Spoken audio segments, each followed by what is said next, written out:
Tushar Chaudhary, and today I would like to share with you one more important topic, which one of the pain most of the mid-career professionals experience in their career. But before that, those who are very new to me, I am Tushar Chaudhary. I am a leadership coach, and I help mid-career professional and especially the project managers to grow into as an influential leaders. So, because for last 22 plus years, I worked in project management as my profession, and I help building PMOs, and also I worked on mid-career professionals. So that's somewhere I really feel passionate about, and I help those the future of our organizations. I call them as the future of our organizations of mid-career people. I help them to find their best person out of them as a leader. Okay, so that's what I do. So today, I come up with a topic that many of my mentees, when they have one-to-ones with me, they share these concerns with them. You know, and based on that concerns, I thought I should have a topic today, and the topic is when your loyalty stops paying you back at the workplace.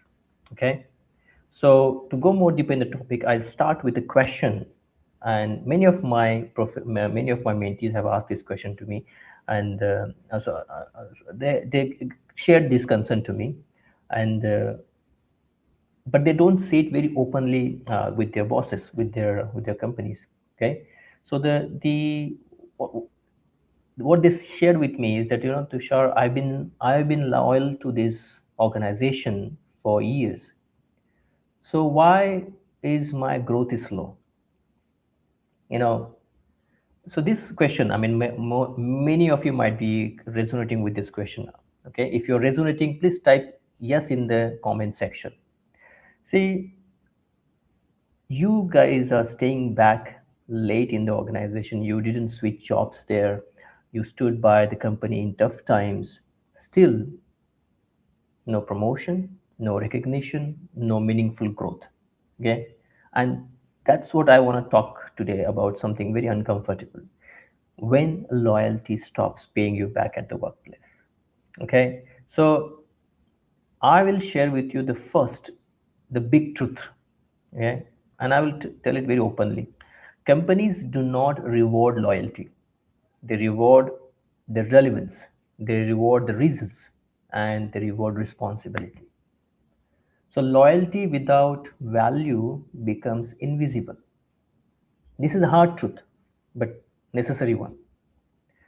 Now, I read that one book, I come across a book that gave me a very clear framework for this. The book name is The Alliance. Okay.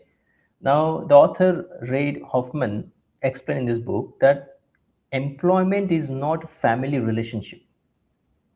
It's an alliance, value for value. Okay.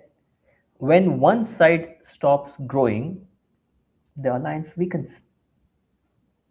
Do you agree with me? Yeah. Is that a bulb on moment for you? See, when one side stops growing, that alliance, the bond weakens. Okay. Now I'll share you one of the real work example through my projects. Yeah, I was leading a project where again the pressure was high, the deadlines were tight, client expectations kept changing.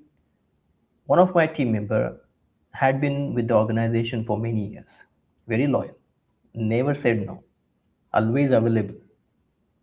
But I noticed something with this person. He was waiting for instruction. He avoiding taking ownerships beyond his role, and he assumed that the loyalty would protect him. But there's another team member who was less loyal in terms of years. He was behaving differently. He's he's picking up in the meetings. He owned problems, and then took responsibility without being asked. So guess who management trusted more? Not the loyal one, the valuable one. And that's when I realized, no, the loyalty does not create leadership value. The ownership does. Okay. So The main question we should check with ourselves is that why loyalty becomes a trap. So many mid-career professionals are taught this lie early in their life that be loyal, the company will take care of you. But here's the truth: nobody tells us. Loyalty without growth becomes dependency. Okay, I come across one more powerful book that explains the behavioral shift is The Drive. Say that's by Daniel Pink, who explained that in his book he explained that the long-term motivation comes from autonomy, mastery, and purpose. So blind loyalty kills all of these three. Okay, do you agree? Blind loyalty kill all of this: autonomy, mastery, and purpose. You stop thinking independently, you stop upgrading your skills, you stop challenging the system, and slowly your value also stucks. Okay, so here is something very important. I think you should be understanding this. See, the people who are working there, who are juniors, they don't feel loyal yet. So they experiment, they speak up, they take risk, and they move when growth stops. But the seniors, they stay because of comfort, they fear because of fear, because of emotional attachment.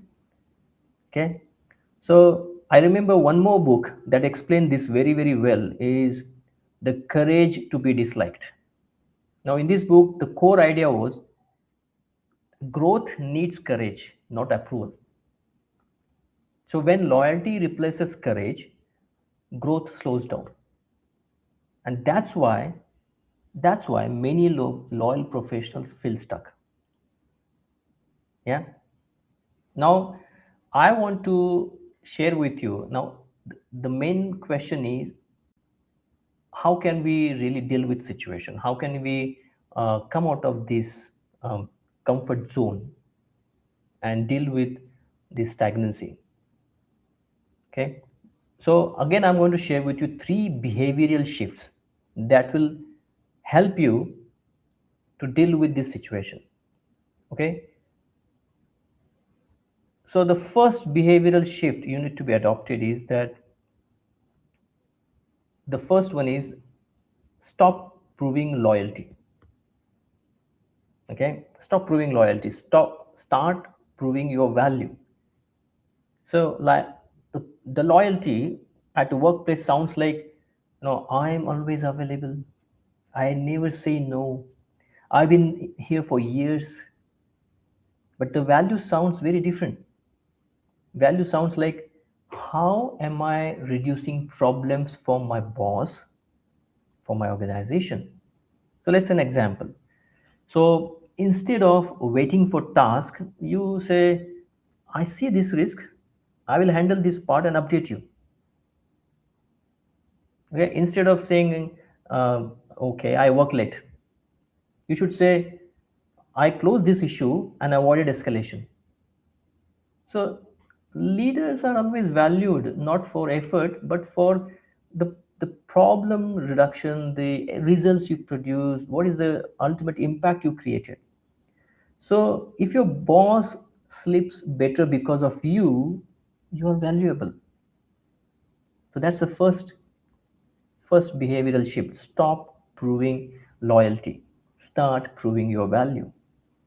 Now the second behavioral shift is stop waiting for appreciation.